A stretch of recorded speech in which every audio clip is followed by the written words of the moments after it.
Hey everyone, welcome to my channel. My name is Nicole, and if you've been watching, then you know I am a fan of ghosts, monsters, the supernatural, and of course, scary movies.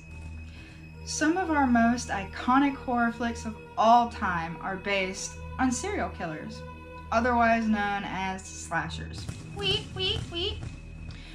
Seeing that Halloween is just right around the corner, I thought I might touch base on one of the scariest serial killers of all time.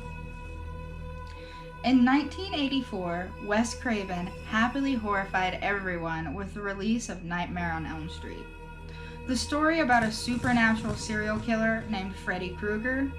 But was Freddy real? My dad grew up in Rhode Island, not too far from Cumberland, and he tells stories about the legend of Fingernail Freddy. The story about Fingernail Freddy goes back at least to the mid-20th century, of oral tradition and campfire stories. The legend is that in the early 1800s, 3 boys were accused of burning a recluse's house down with his sick daughter still inside.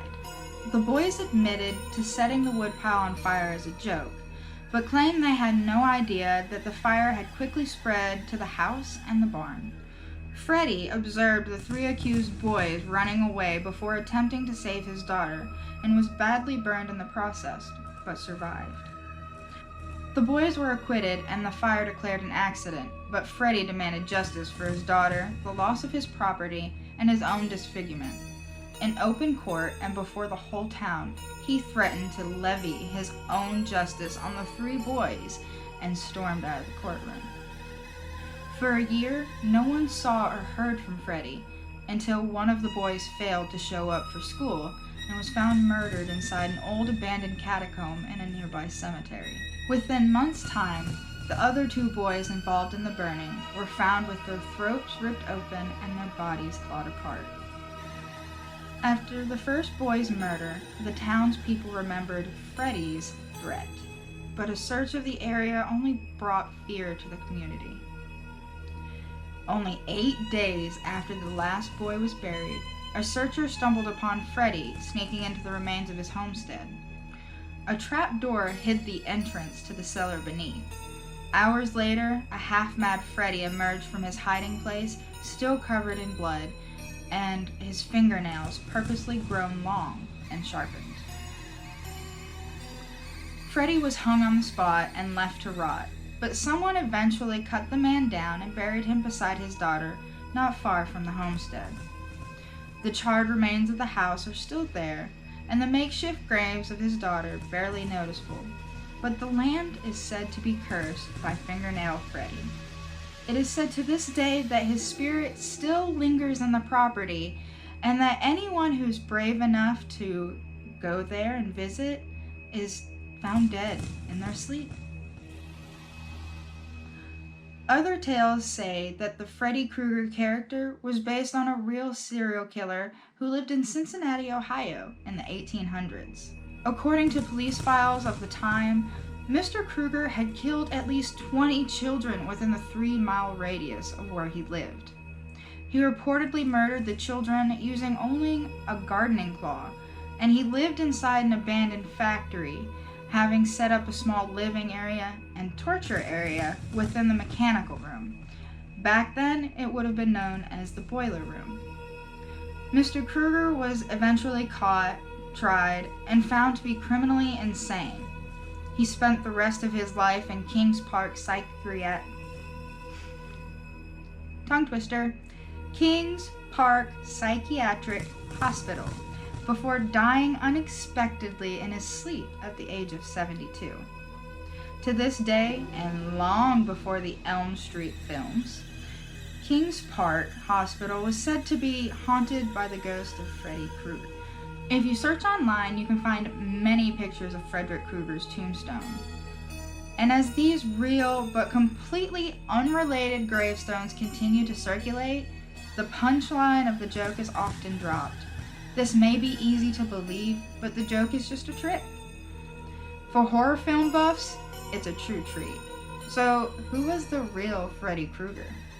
Though the franchise has developed with subsequent sequels and remakes, the original Nightmare on Elm Street is still one of the freakiest horror flicks of the modern day. So what inspired Freddy? Creator Wes Craven, along with a ton of the original cast and crew, participated in a stellar oral history looking back on the 1984 original and the development work for what would become one of the most iconic horror characters in history, with Freddy Krueger a full 30 years ago. When asked where they actually got the idea for Freddy's what the fuck-tastic dream powers, Craven recounted an old news story he'd read about a family trying to get their lives in order after escaping Cambodia. But the family's son was haunted with post-traumatic stress disorder. From there, the genesis of Freddy Krueger was born. Wes Craven states, "I read an article in the LA Times about a family who escaped the killing fields in Cambodia and managed to get to the US. Things were fine for a while, and then suddenly their young son was having very disturbing nightmares. He told his parents he was afraid that if he slept, the monster that was chasing him would get him, so he tried to stay awake for days at a time. When he finally fell asleep, his parents thought the crisis was over, but then they heard screams in the middle of the night, and by the time they got to him, he was dead. He died in the middle of a nightmare. Here was a young boy having a vision of a horror that every elder had denied. That became the central line of Nightmare on Elm Street." Along with that reveal, Craven also opened up about the movie's positively insane twist ending and how much he hates it. According to Craven, he was completely against having Freddy win by taking over the convertible as those creepy kids sing the Freddy song, signaling Nancy was still trapped in the dream world as the credits rolled. Instead, Craven wanted to end a little bit earlier, with Nancy having seemingly defeated Freddy by overcoming her fear. Craven states, "Bob wanted a hook for a sequel. I felt that the film should end when Nancy turns her back on Freddy and his violence. That's the one thing that kills him. Bob wanted to have Freddy pick up the kids in a car and drive off, which reversed everything I was trying to say. It suddenly presented Freddy as triumphant. I came up with a compromise, which was to have the kids get in the convertible, and when the roof comes down, we would have Freddy's orange and green stripes on it. Do I regret changing the ending? I do, because it was the only part of the movie that wasn't true to who I am." Never sleep again. The full oral history is a fascinating read, and is a nice primer for a good old-fashioned nightmare rewatch, just in time for Halloween.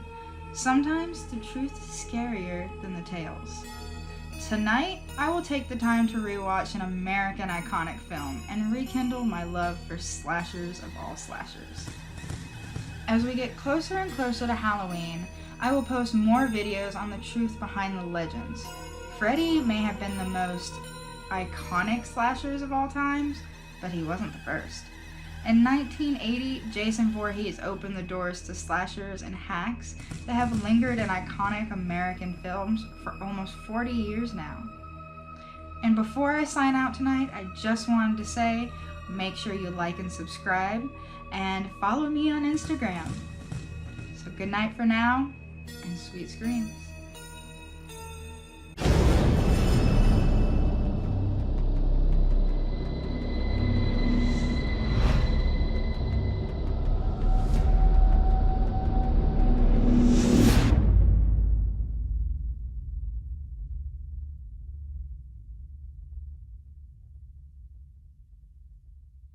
Scrawled in blood. What's it say? See you next Wednesday.